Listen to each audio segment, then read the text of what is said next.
I just want to come out and say I love the Mossad. I'm not suicidal. I love when the planes I am in land. There's a lot more context. Americans are fat pigs and British people have effed up teeth, but we're allies. Piers, I've openly supported Hamas. It depends who you're having lunch with. Don't you want to just get through a lunch, Piers? Do you want to fight everyone all the time? A ton of liberals who said to me, wait a minute, I feel like I just took acid. I said, why? They go, do I agree with Steve Bannon? Tim, you have a great friendship with RFK. He's an authentic guy. He goes, the instant oatmeal has glyphosate in it, and it's actually not healthy. I think we need to invade Steak and Shake with the military and shut it down. I don't think we need half measures in this country. I should be let out of McDonald's at gunpoint. Tim Dillon is a comedian, a podcaster, and a political commentator with some choice words for politicians on both sides of the aisle. He was also in the sequel to Joker, but we couldn't find any mention of that on his website. Dillon's new Netflix special, I'm Your Mother, is streaming now. It's billed by Outkick as must-watch offensive comedy that woke losers will hate, which sounds right up my strata. And I'm delighted to say I'm joined by Tim Dillon now. Tim, great to have you on Uncensored again. Thank you, Piers. I appreciate it. I was listening to your last segment about the Mossad. I just want to come out and say I love the Mossad. I'm not suicidal. I love when the planes I am in land, and I'll just continue to a lot of appreciation for that intelligence service and all intelligence services. They're all doing great. Well, I'm glad we've got that cleared up. I wanted to start actually with a very aggressive move against you, which is to repeat something you said on Joe Rogan against my countrymen. Let's take a listen. British people's teeth are gross. Yeah, brush your fucking teeth. Is that why? Yeah. But they have fucked up teeth. When people have small jaws, like in your Yeah, you see, like, they eat mushy peas and they have scurvy. Well, would you like to apologise to the British people for your grotesque insult of our teeth and jaws? Well, sure. I would like to say that was taken out of context. No, it bloody wasn't. There's a lot more context. Americans are fat pigs and British people have effed up teeth, but we're allies. My teeth are immaculate, I'll have you know. Actually, Your thanks teeth to are a lovely. Beverly Hills dentist. That's right. Well, you're like, I feel like you're an honorary American in many ways. Thank you very much. I feel like one. I've actually lived and worked out here for most of the last 20 years, so I'm very happy to do that. Let's talk about comedy, Tim, generally. There's been a belief by many comedians that you almost can't do too much on Trump because the real Trump is funnier than anything comedians can do in relation to Trump. A, do you accept that premise? And B, where do you think comedy is now with Trump Mark II as he's come back as president? I think comedy is where it should be, where people are connecting with things that they find funny. Trump is a brilliant comedian. Outside of his political skill, he's an incredibly funny person. And watching him is very entertaining. And I think often the people that try to lampoon him fail so badly because, a lot of the things he does are naturally satirical, whether he intends it or not. I don't think he's always intending it to be funny, but he just kind of says anything he wants. That's a quality that we don't see in a lot of people, certainly almost in no political figures. And that's what makes him so funny. He's like, if your aunt had a few glasses of wine and she would say anything she wanted, and she's hilarious. Is she a comedian? Maybe not a comedian, but she's funnier than a lot of people because she just doesn't care. And I think that's what Trump is. He just doesn't care. Yeah.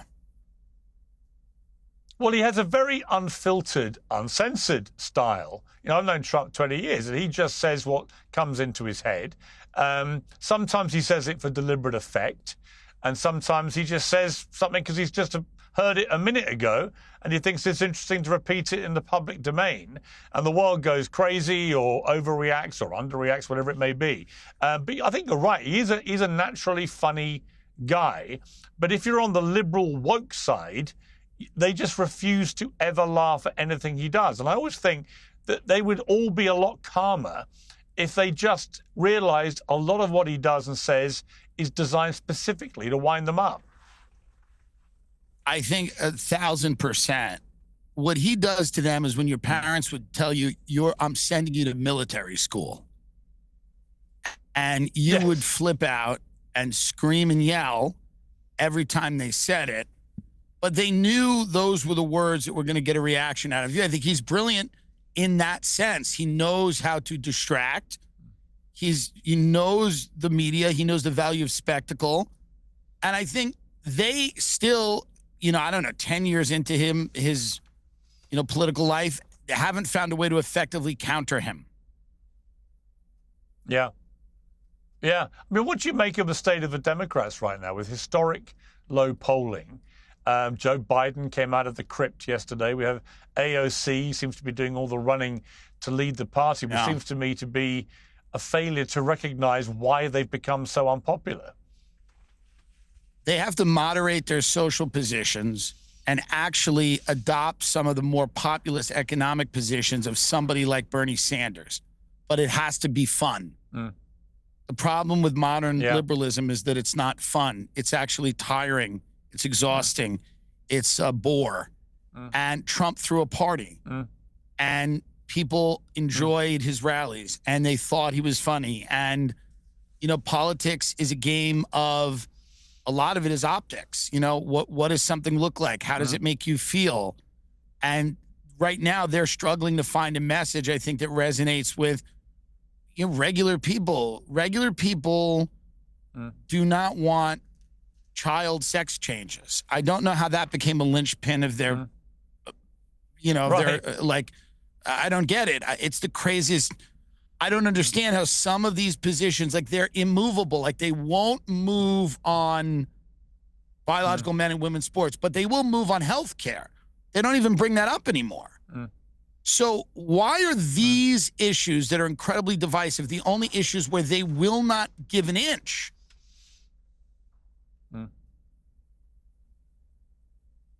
Yeah, I completely agree. When you do live shows, do you care that your audience may have pro-Trumpers and virulent anti-Trumpers?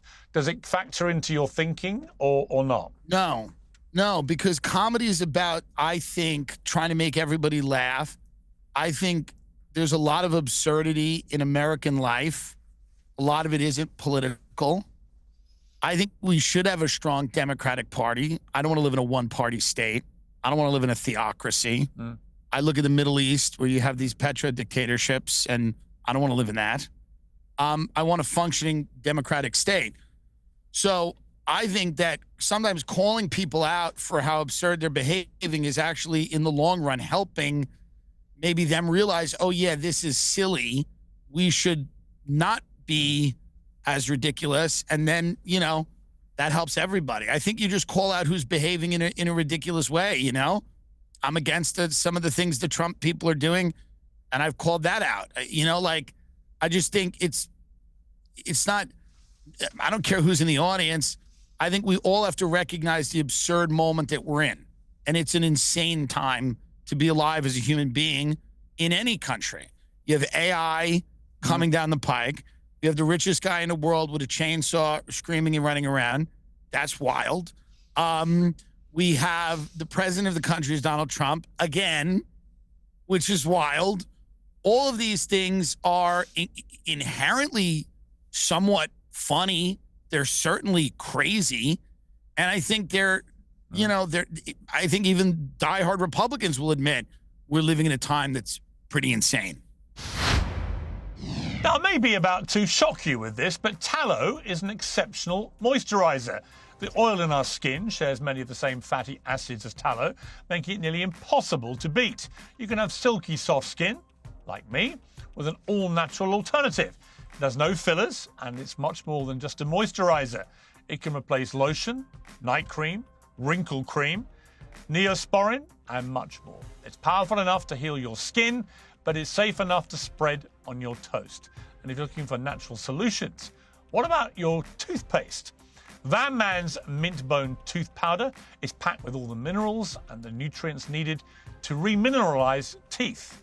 They use zero fluoride, SLS, glycerin, and foaming agents. The aim for all of VanMan Company's products is to be edible, especially those which are literally used in your mouth. Go to vanman.shop/Piers and use code Piers, that's P-I-E-R-S, for 10% off. That's vanman.shop/Piers and use code Piers for 10% off.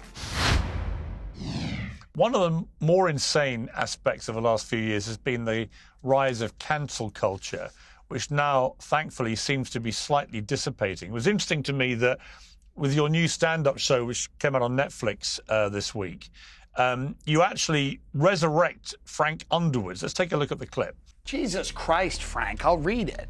But first, you gotta plug my comedy special. Oh, Jesus.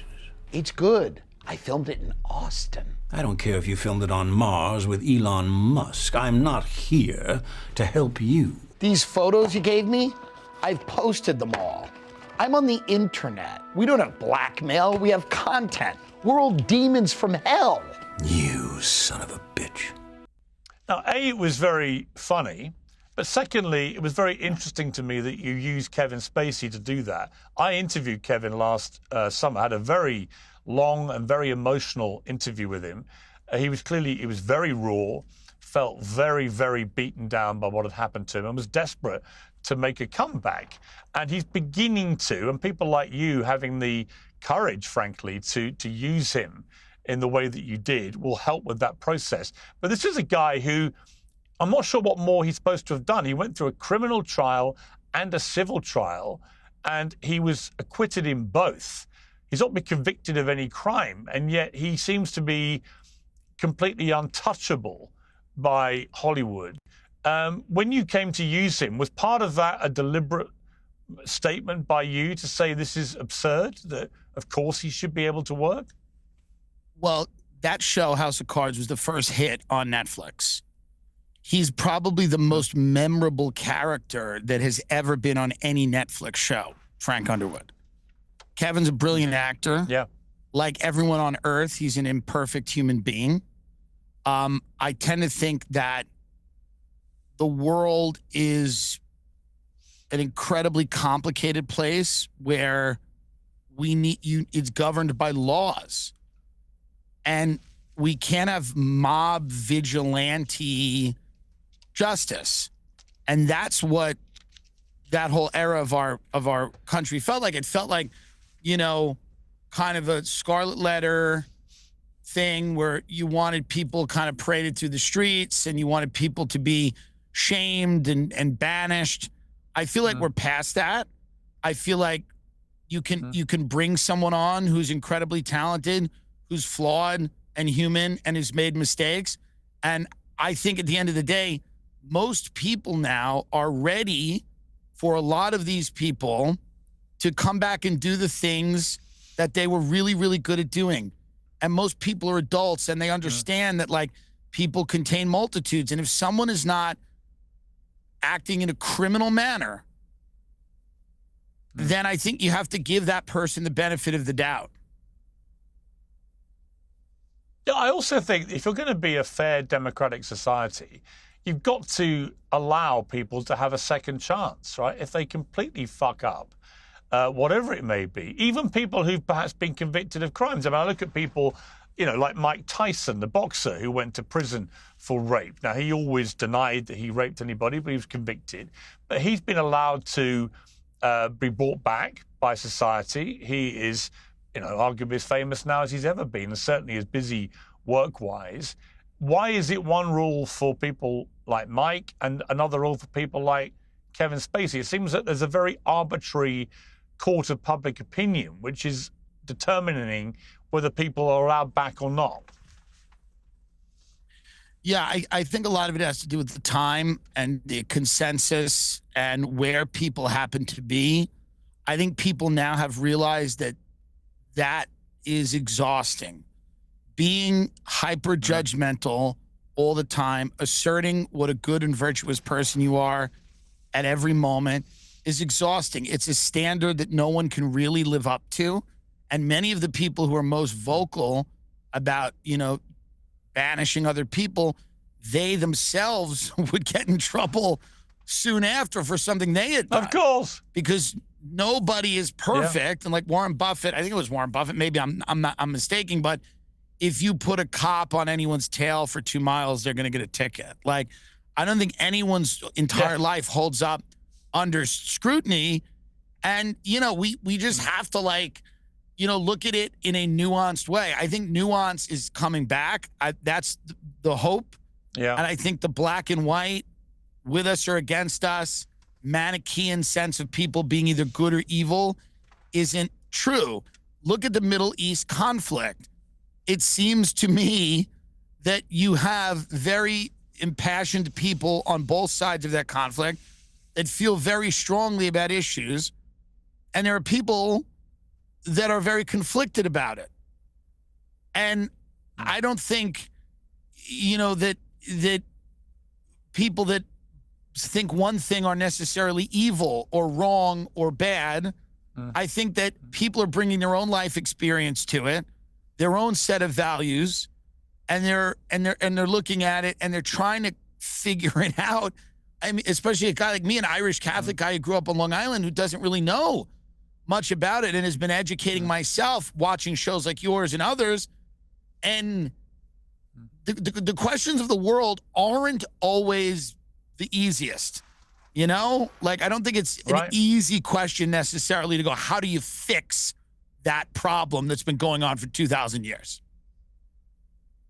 Yeah, look, I'm an Irish Catholic too. And one of the best things I've read or seen about the whole Israel-Hamas war was by a Jewish journalist in the UK called Jonathan Friedland, who wrote a piece saying that he could construct a very good argument for why the Palestinians had the most right to feel aggrieved about the 75-year conflict, but also could write a separate piece about why Israelis could also justifiably claim to have the right to feel most aggrieved. And I thought that was one of the most interesting, nuanced, and smart takes on the whole thing, which is a bit like the troubles in Northern Ireland, which raged for many decades, is that, again, implacable people living very close to each other.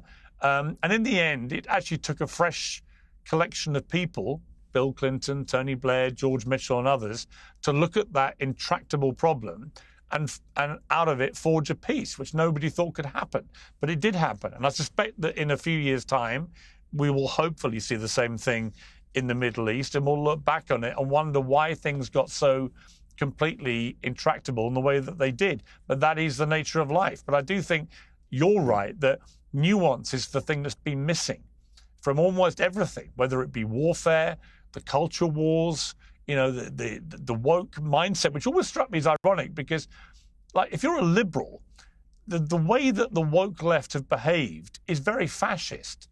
It's very telling people what they should find funny, what movies they're allowed to enjoy, what historical figures they can revere, what clothes they can wear without appropriating people, etc.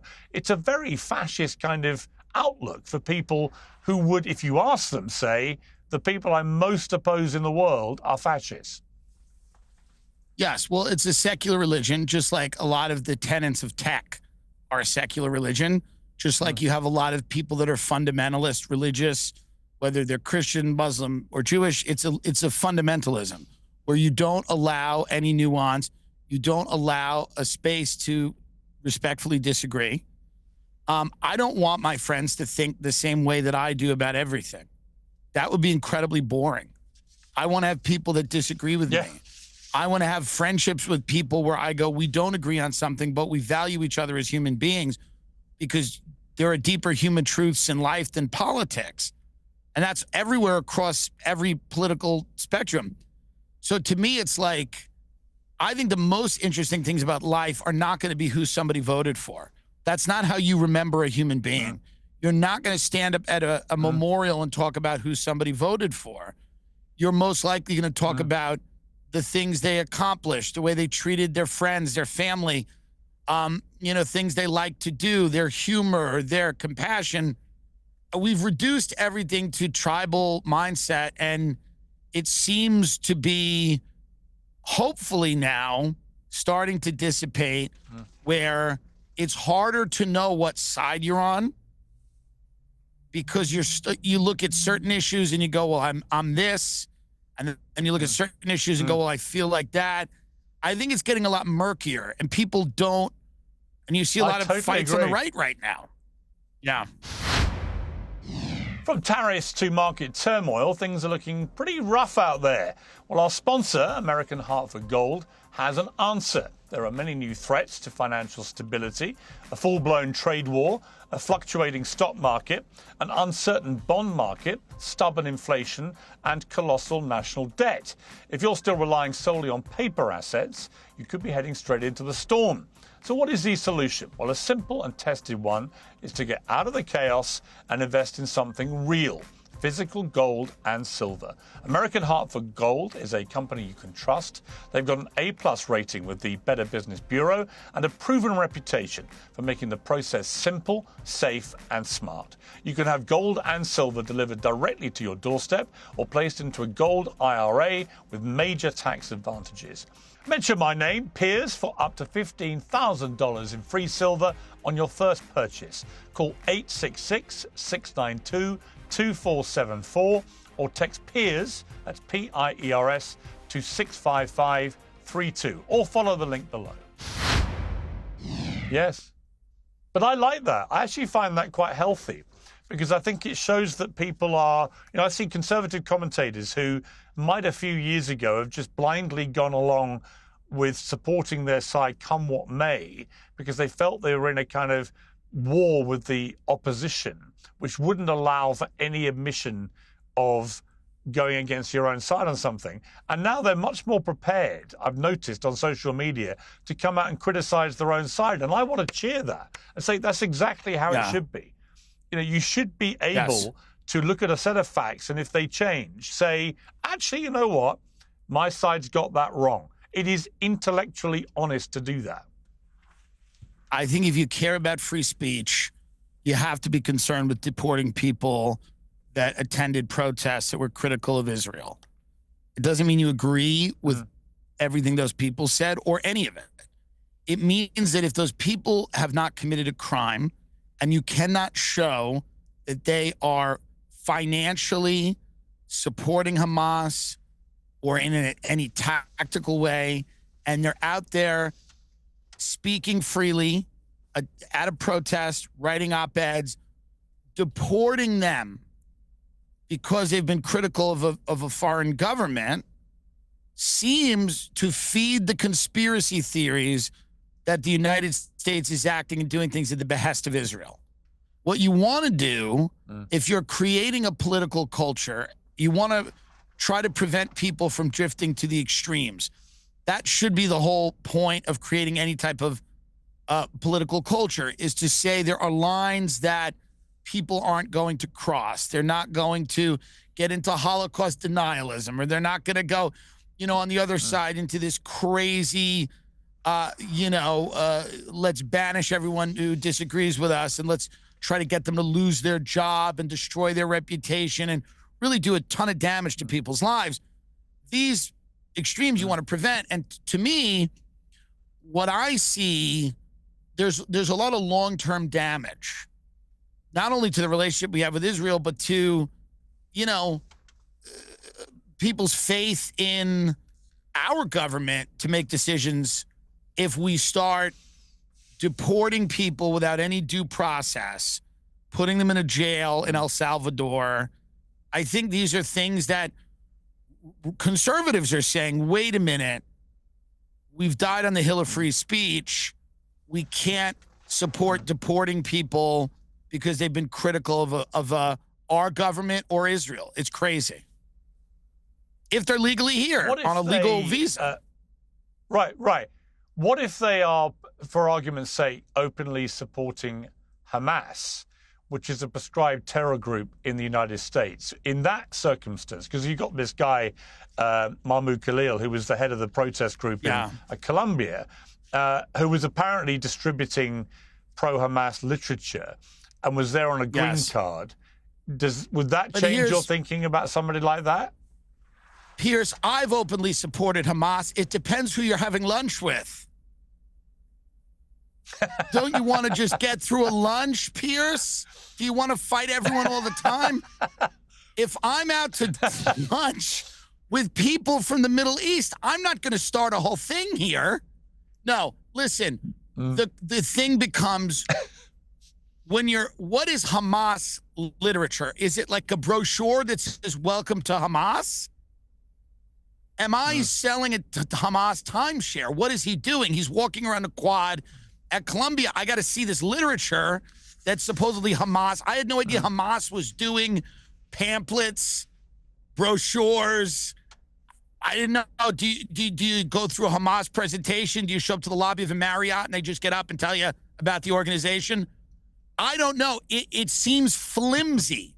The language we're using to deport that guy seems flimsy to me unless you can make a real case that he was genuinely supporting Hamas in a tactical way that endangers residents of the United States of America. If he beat up a Jewish student, if he committed a crime, if he, all of these things. But if he's just voicing a very anti-Israel point of view, I think deporting him is going to feed the flames of a lot of people that think that we're doing things at the behest of Israel and that we're compromising our values to do it. What do you make of Tariff Gate? I mean, I think most people seem to agree with Trump's overview that America has seen too much of a drain of its manufacturing outside of the US. But a lot of people question the blunt instrument weapon he's now unleashing with these tariffs. What do you feel about it? I think the biggest two questions right now that are shaping politics around the world are the mass migration of people from one place to another and the economic devastation of the working class, not only in America, but in Europe, in the UK. I find these to be the two biggest issues, and they all have to do with immigration and trade. I'm not an economist. I think Trump's instincts about tariffs are largely correct, that the industrial base of the country has been hollowed out. The asset-owning class has made a lot of money over the past 30 or 40 years, but people in the manufacturing sector have seen the prospects of their lives dwindle, and they're unable to live at a standard that you would want them to live. So I think that largely he's correct about the problem. And I think renegotiating some of these trade deals is a good idea. But I also understand that this is a major economic shift. It's probably going to be an incredibly volatile period, and it may not work because we're very much down the road of the global economy. We are a very integrated economy, and unwinding that, is going to be, I think, difficult. But this is why the question really is, what is a country? What is a nation? Is it an economic zone? Is it a place for people to just make money? When England, has that non-dom tax law and a bunch of millionaires decide to leave and go live in Spain or other countries, it doesn't mean that I agree with that law, and it doesn't mean that I agree with high taxes. But what it does tell me is that there are people that don't see the United Kingdom as their home. They see it as an economic opportunity. And if that changes, they get up and leave. Countries have unique histories and cultures, and they have to be worth sacrificing for and dying for and struggling for. And if you see everything as just an economic opportunity where you have a borderless world where people are loyal to a certain financial position over an actual country, I think that is a real interesting thing. I think that's the biggest issue right now in Europe. It's a massive issue in places like Scandinavia, and it's a big issue in America. What does it mean to be a country? Not in a racist way, not in a nativist way, but what is the social contract between the citizens and the government? And Are these places actual nations, or do they exist for a very wealthy group of people to just kind of pillage and further immiserate the lives of everybody else? I think that's such a really smart assessment. I completely concur. You did a very amusing rant on this theme about the current state of the US and offshoring of American manufacturing, using the metaphor of Oompa Loompas, Willy Wonka and Charlie and the Chocolate Factory. I don't want to give too much away other than the Oompa Loompas didn't come out on top. But what was just for those who didn't hear it at the time, just explain that again, the way you deployed that metaphor. I thought about the Willy Wonka as a great way to think about, because you have the most famous factory in history is probably the chocolate factory from Willy Wonka. It's the thing that everyone can understand. Right. So if you had all these Oompa Loompas that had made chocolate forever, and there's many generations of them, and they are trained in that skill, they're artisanal chocolate makers, and this is what they do, and then the factory is sold to a multinational conglomerate that looks at the numbers and says, we can make a lot more money and drive up profits for our investors if we go to where labor costs are low. And so we've moved the chocolate factory to China, to Taiwan, to India, to Pakistan. And the Oompa Loompas are now in the gig economy. They're delivering DoorDash. They're at Panera. They're driving Ubers. Some of them are on fentanyl. They're not able to function. They're adopting pathological behavior. The chocolate factory itself is turned into a high-end condo because why not? And all the condos are sold for $20 or $40 million to the daughters of Chinese amusement park tycoons who go there a few months out of the year to do cocaine with the friends that they met in art school. And that might be and that might be 432 Park Avenue in Manhattan, or it might be One Hyde Park. And I love Knightsbridge, but when I stay at the Mandarin and I look at One Hyde Park, I see there's two lights on because most of those condos are just vertical money laundering. Yeah. They're stash boxes for a few $100 million. And every now and then you'll just see a Saudi little prince go in his Lambo or something.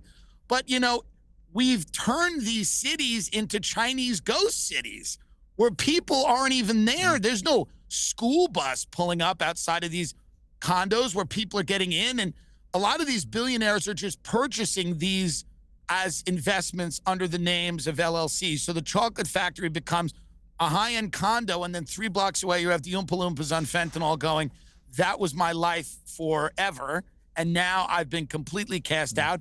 And then Charlie, who's now a multi-billionaire, is coming on your show, and he's talking about how important it is that we continue to support the Ukraine, which might be nice in theory, but he doesn't care at all about the Oompa Loompas. So we're all a little suspect about his newfound love for the Ukraine. Absolutely brilliant. I have to say, you are a genius, but you're interesting to me because I know that you take. Well, no, you are. You're a comic genius, but you have a really serious news vein running through you, which I think makes you quite unusual. You've also interviewed a lot of people on your show. Who's been the most impressive person when you look back of all the guests? I got to be honest. I have to be honest. We had a lot of people on. We had Steve Bannon on. I got calls from a ton of liberals who said to me, wait a minute, I feel like I just took acid. I said, why? They go, do I agree with Steve Bannon? They said, I turned on that episode and I wanted to turn it off and I couldn't. And they said, because here's a guy criticizing Elon Musk, criticizing tech, talking about taxing billionaires, talking about the American middle class. We didn't hear a ton of that from the Democratic Party. And their mind kind of melted. And I found that to be a very interesting interview because a lot of people that were conditioned to think this guy was a neo-Nazi or a, white nationalist were like, Steve Bannon was one of the only people who said, why are there not more black and Spanish people in tech? This is a Steve Bannon quote. That's not an AOC quote, by the way. It's a Steve Bannon quote. That's crazy. And it's just very interesting because I think it is very odd when you have an entire media go, you cannot listen to someone. And then when that person speaks and you hear them and you go, well, I don't agree with everything they're saying, but I will tell you this, they don't sound like a crazy person I shouldn't listen to. He's not talking about flat Earth. He's not talking about JFK Jr. coming back from the dead. He's talking about issues the Democratic Party talked about in the early 90s when they won 2 elections. Yes. Yeah, I interviewed Bannon myself recently. And then I did the Bill Maher show, and he was on that as well last week. And I completely agree with you. And it's interesting because Bill Maher talked in that show about going to have dinner with Trump. And he predicted to me before it even aired, he said, I'm going to get hammered by my side for this. I can already feel it. Because he had announced he was going to do it, announced he was going to talk about it.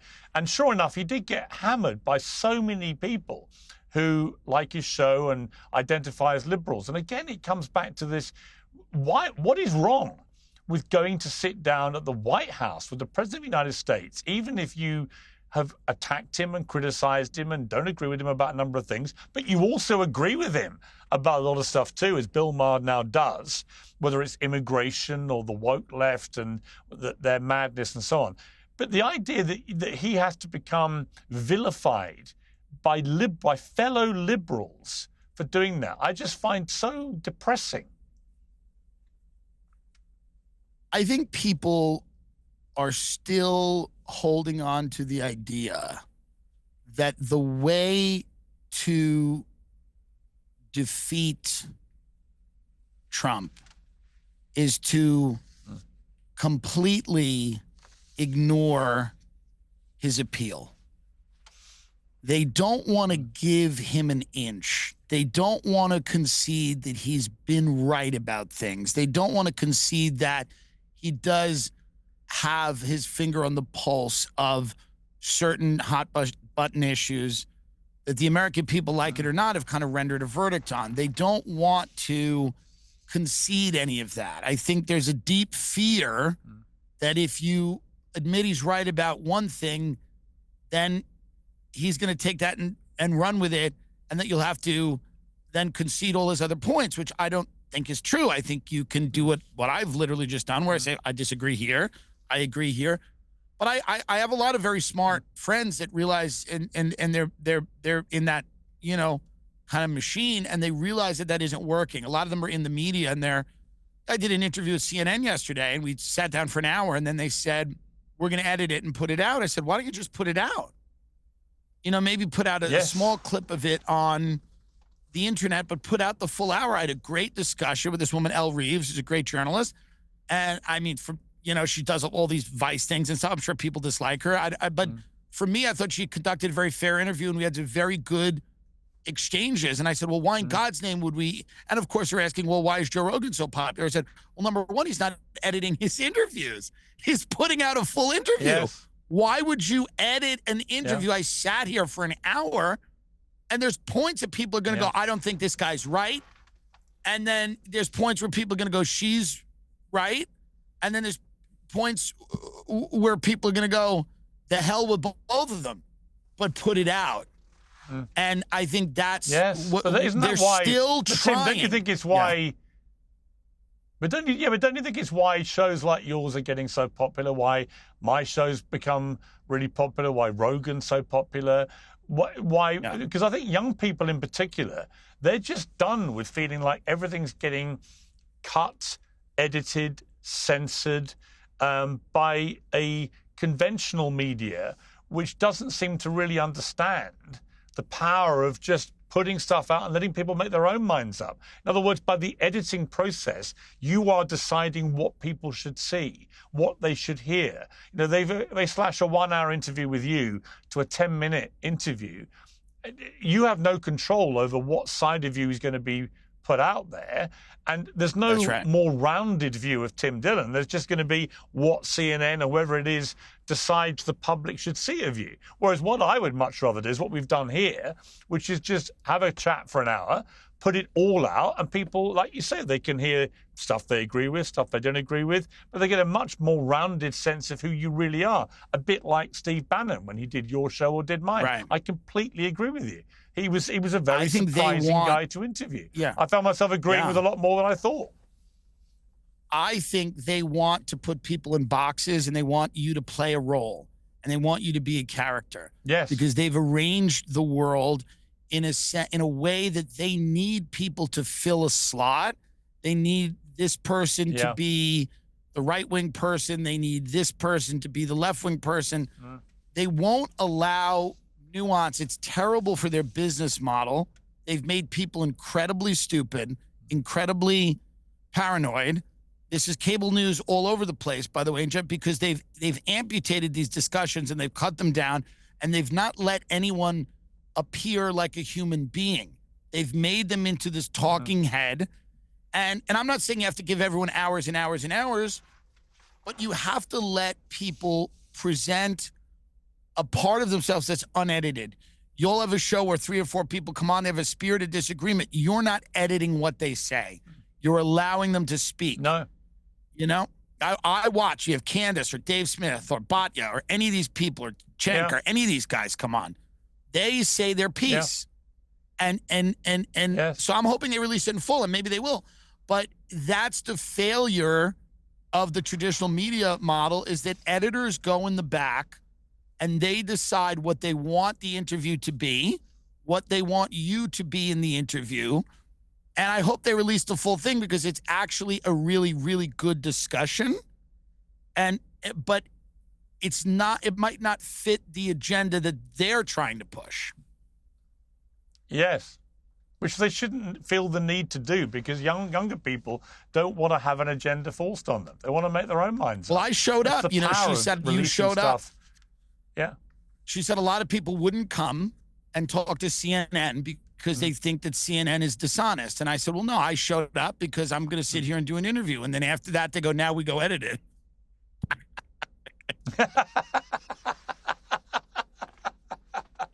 You have, Tim, you have a great friendship with RFK Jr. I've interviewed him many times, actually, on Uncensored. I really like him. You do a brilliant impression of him, which I would love you to do a little taste of. And then, I mean, let's just have a little burst of your RFK. Well, he's a very authentic guy. And like I think I told him once I was eating oatmeal because I said, I think that's healthy. And then he goes, the instant oatmeal has glyphosate in it, and it's actually not healthy because the pesticides that it's grown. So but he's an authentic guy. He's an authentic guy. I liked him immediately when I met him. I found him to be very authentic. I think he's got a good family. I think his wife is great. I'm not a scientist. I don't know if he's right about everything, but I know he's telling you exactly what he thinks.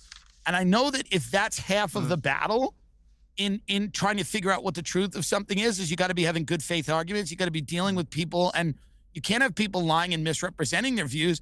And no one's accusing him of that. What's interesting is, like, he's coming out and authentically saying he's said the same thing for 20 or 30 years. He was a liberal hero for a long time because he went after polluters. He was a guy that went after polluters. And then he's now talking about public health, and people are very uncomfortable. I don't agree with everything either. I think it's like, he's going after poppers or whatever. It's like, I don't think children are fat because they're taking poppers. But, it's like, or when they say that, like, Steak and Shake is now doing beef tallow on the fries. It's like, I think we need to invade Steak and Shake with the military and shut it down.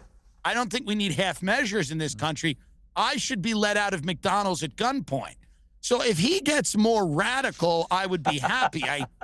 Half measures are not going to do it. In America, we need to close this down. There should be military at the supermarkets. You should get approved to buy things. I mean, I think that's what we need to start doing. It needs to get very extreme. But I think he's a really interesting American. He's had an American life. The guy kicked a heroin addiction. He's an interesting guy. So, I mean, people tend to really not like him. And,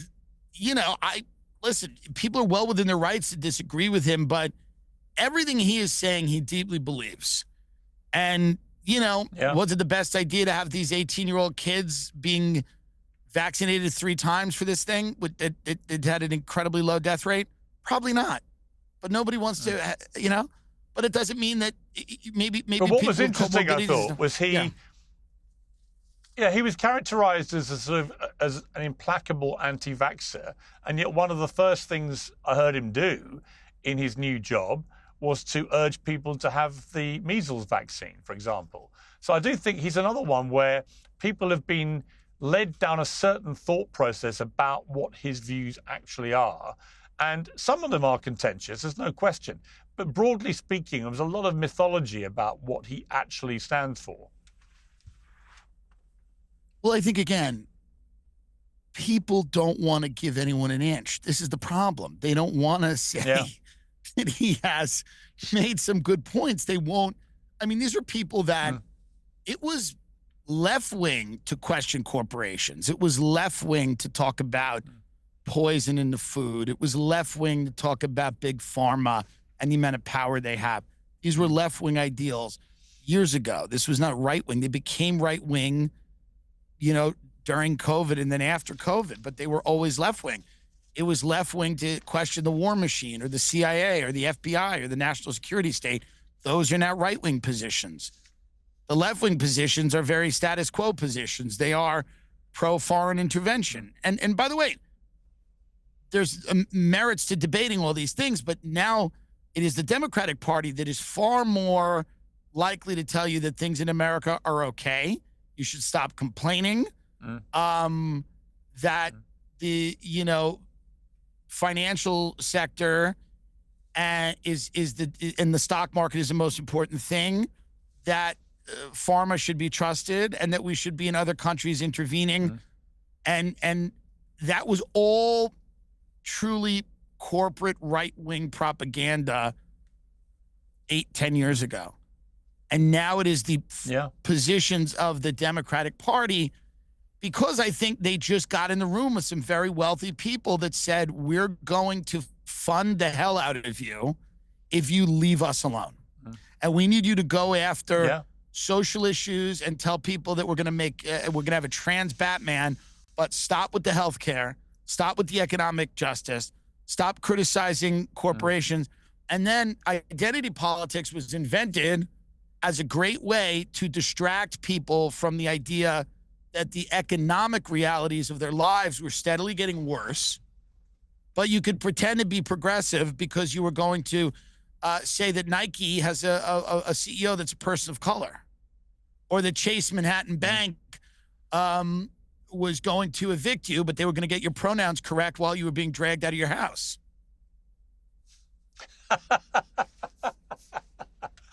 Tim Dillon, you are a voice of common sense. I loved your special, Tim Dillon, I'm Your Mother. It's been on Netflix since the 15th. I urge everyone to go and watch it. It's laugh out loud funny, but it's also got some great moments of seriousness. It makes some great points. I profoundly enjoyed it, and I love interviewing you.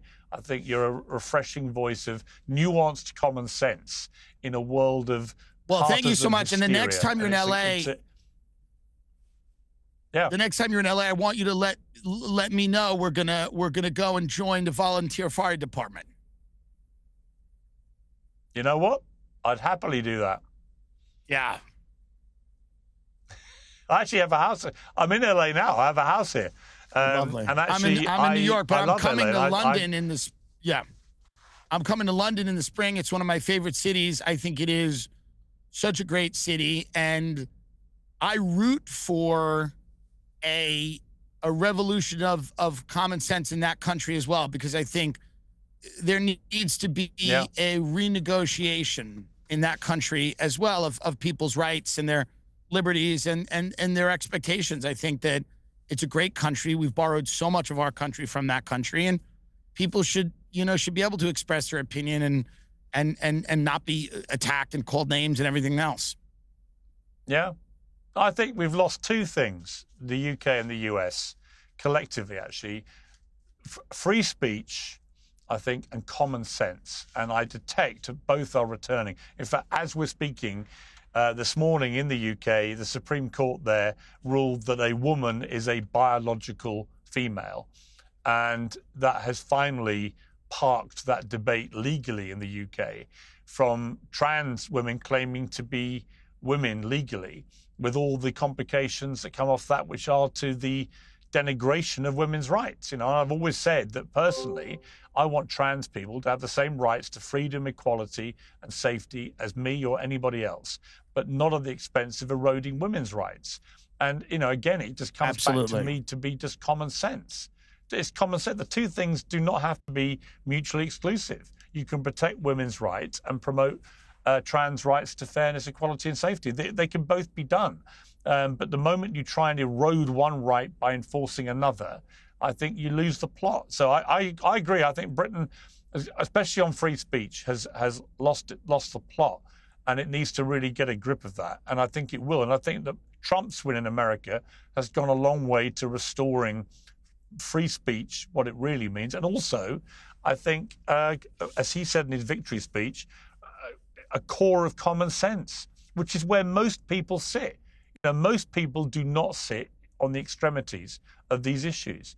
They actually sit in a place of common sense. I've always felt that. But more power to you, Tim. I loved your special, love your show, love having you on Uncensored. You'll be welcome back anytime.